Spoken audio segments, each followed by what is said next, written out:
Good morning, sir. Sir. I am Florian Bermeo, your student nurse for today.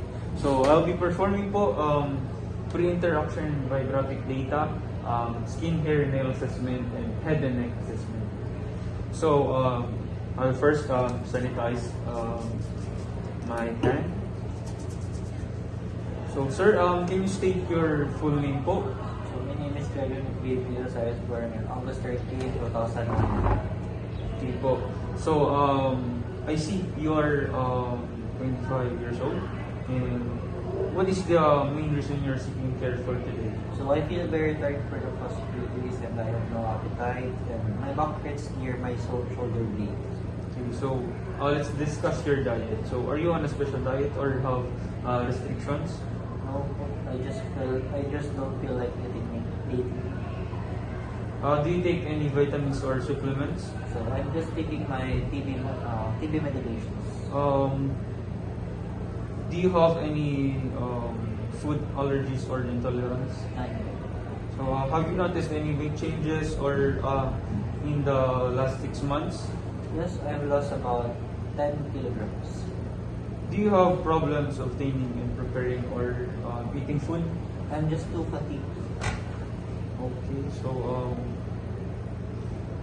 I'm measuring your height po and your weight. So, sir, do you remember your height and weight po? So my height is 5'2" and my weight is 40 kilograms. 40 kilograms. Yes. So, your BMI po is 16.1, which is underweight. This explains your fatigue. So, sir, kindly open your mouth po. So,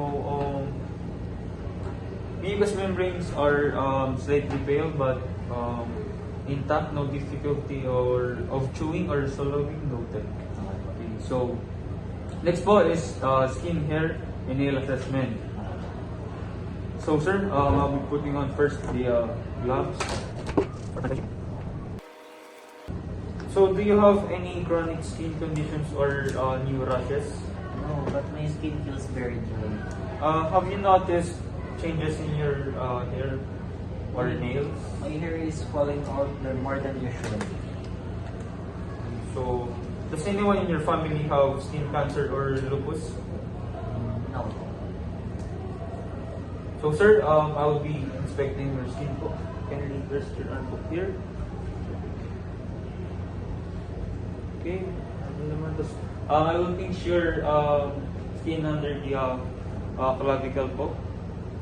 So, there's a slight delay in the skin returning to place, indicating mild dehydration. So, for the hair po, I will touch you here, sir. Okay.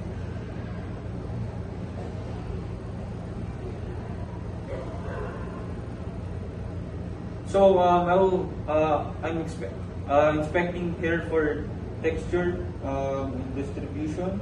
Hair is thin and brittle. So, for the nails naman po, sir,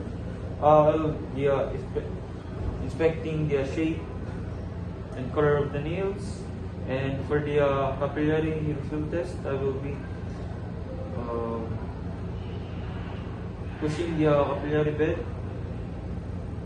Capillary refill po is under 2 seconds, which is good, but the nail bed are slightly pale.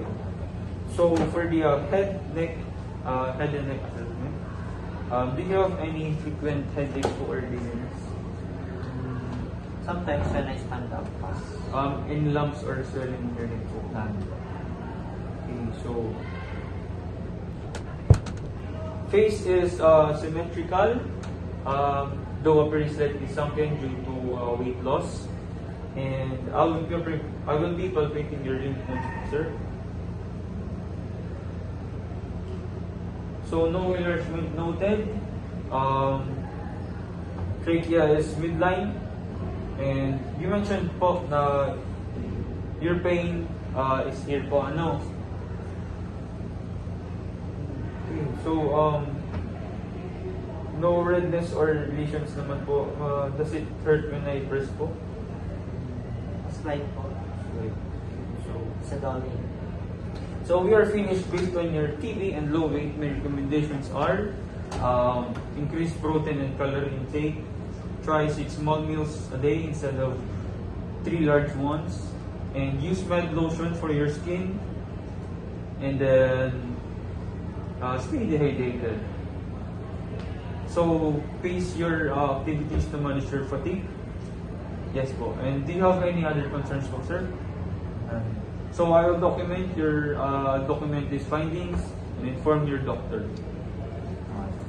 Thank you po, sir. Perform hand hygiene. Thank you po, sir.